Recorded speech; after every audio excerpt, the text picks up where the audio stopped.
Hello everyone, ఎలా ఉన్నారు? Sweet తిన్నా గిల్ట్ ఫీల్ అవ్వకుండా ఉండాలా? అయితే నువ్వులతో నేను ట్రై చేస్తున్న ఈ రెసిపీని మీరు తప్పకుండా చూసి ట్రై చేయాలి. మీకు అన్నం తినగానే స్వీట్ పైన క్రేవింగ్స్ ఉంటాయా? మీకు అంటున్నా గానీ నాకే ఫస్ట్ ఉంటుంది. అన్నం తినగానే నాకు ఫస్ట్ స్వీట్ తినాలని ఉంటుంది.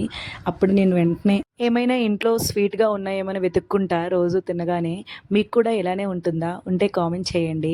అలాంటప్పుడు ఇది మనకి ఈ లడ్డూలు చాలా బాగా యూజ్ అవుతుంది. తినగానే ఒక లడ్డూ తింటే మనకు ఆ క్రేవింగ్ కూడా ఉండదు. పిల్లలకు కూడా చాలా మంచిదండి. ఈవినింగ్ స్కూల్ నుంచి రాగానే స్నాక్స్‌లా చాలా బావుంటుంది. స్కూల్‌కి వెళ్ళే పిల్లలే కాకుండా ఇంట్లో ఉన్న పిల్లలకు కూడా బావుంటుంది. 8 మంత్స్ దాటిన తర్వాత ఎవరైనా తినొచ్చండి. వాళ్ళకి కాల్షియం రిచ్ కూడా దొరుకుతుంది. వాళ్ళకి కాల్షియం చాలా అవసరం నడవడానికైనా, దేనికైనా 8 మంత్స్ దాటిన తర్వాత పిల్లలకి. అలానే పాలిచ్చే మదర్స్‌కి కూడా చాలా యూజ్ అవుతుందండి ఈ నువ్వుల లడ్డూలు. నేనిక్కడ నువ్వులతో పాటు మరొక 4 ఇంగ్రీడియెంట్స్ కలుపుతున్నాను. పల్లీలు, బాదం, జీడిపప్పు.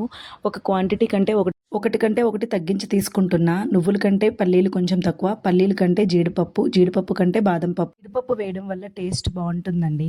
మనకి మంచి టేస్ట్ వస్తుంది. మీకు కావాలంటే వేరే నట్స్ కూడా యాడ్ చేసుకోవచ్చు. కాకపోతే వాల్‌నట్స్ మా పిల్లలు తినరు. ఆ వాల్‌నట్ ఫ్లేవర్‌ని అస్సలు ఇష్టపడరండి. చెప్పాలంటే ప్రెగ్నెన్సీలో నాకు కూడా అస్సలు నచ్చేది కాదు. బట్ నానబెట్టేసి ఇప్పుడిప్పుడు ఇస్తే తింటున్నారు కొంచెం కొంచెంగా. మిగతా అన్నిట్ల కంటే పల్లీలు కొంచెం ఎక్కువ సేపు వేగాలండి. ఎందుకంటే అది లోపల కొంచెం పచ్చిగా ఉన్నట్టు ఉండిపోతుంది. అవి కొంచెం బాగా వేగాక అన్నీ తీసి ఒక ప్లేట్‌లో వేసేసి కొంతసేపు అలానే కొంచెం వేడిగా ఉన్నది మనం వెంటనే మిక్సీ కొడితే అది ముద్దలా అయిపోతుందండి. ఇక్కడ నేను మిక్సీ కొట్టి చేస్తున్నాను. ఎందుకంటే మా పిల్లలు ఆ నువ్వుల లడ్డూలు అలానే చేస్తే గనక నువ్వుల్లో ఉన్న బెల్లం అంతా చప్పరించేసి తెల్లగా చేసి ఆ తెల్లది నాకు తినమని ఇస్తూ ఉంటారు. నేను అందుకని మొత్తం మిక్సీ కొట్టేసి చాక్లెట్, కోవా అని చెప్పేసి ఇస్తూ ఉంటాను. దీనికి ఎంతకు అంతే కొలతండి. మనం గ్లాస్ నువ్వులు తీసుకుంటే గ్లాస్ బెల్లం తీసుకోవాలి. మనకు సేమ్ క్వాంటిటీ వస్తుంది. నేను మిక్సీ కొట్టే ముందు 4 ఇలాచీలను వేస్తున్నానండి. దానివల్ల ఫ్లేవర్ బాగా వస్తుంది. ఫ్లేవర్ బావుంటుంది. స్మెల్ గూడా వస్తుంది. నేనిక్కడ బెల్లాన్ని కొంచెం వాటర్ వేసి, కొంచెం తీగ పాకం అండి. పాకం మరీ ముదరగా అవసరం లేదు. మనం కొంచెం బెల్లం మొత్తం కరిగి, కొంచెం పొంగులా వచ్చిన వరకు ఉంటే సరిపోతుంది. మనకు మరీ పాకంలా అయితే గట్టిగా అయిపోతున్నాయి ఉండలు. దానివలన పిల్లలు చేయడానికి కూడా ఇబ్బంది పడతారు. కొంచెం మెత్తగా సాఫ్ట్‌గా ఉంటేనే బావుంటుంది.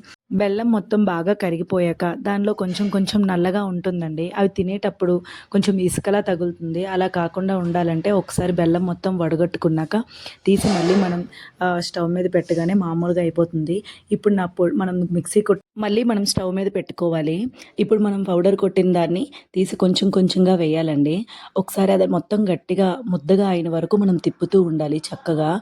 లేకపోతే అది పలుచగా అయిపోతున్నట్టు అయిపోతుంది. లేదా ఒకసారి ఉండల్లాగా కూడా అయిపోతుంది. నీట్‌గా బాగా కలుపుకోవాలండి దాన్ని. అలా కలుపుకోవడం వలన దానికి ఏమాత్రం ముద్దలు లేకుండా చక్కగా వస్తుంది.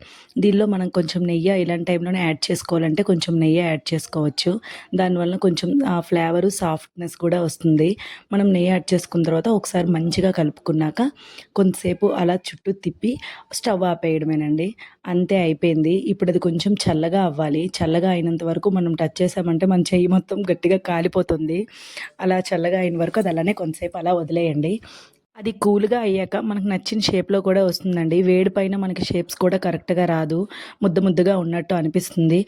అది చల్లగా అయ్యాక చిన్న ముద్దలు తీసి మనము ఒక ప్లేట్‌లో వేసి మనకు నచ్చిన షేప్స్‌కి ఇక్కడ ఇద్దరు ముద్ద తీసుకొని వాళ్ళకి నచ్చిన షేపులు డిఫరెంట్ చేస్తున్నారు. సరే అలా చేసినా కూడా వాళ్ళు ఇష్టంగా తింటారు అని చెప్పి వాళ్ళకి ముద్దిచ్చి వాళ్ళకి నచ్చినట్టు వదులుతున్నా.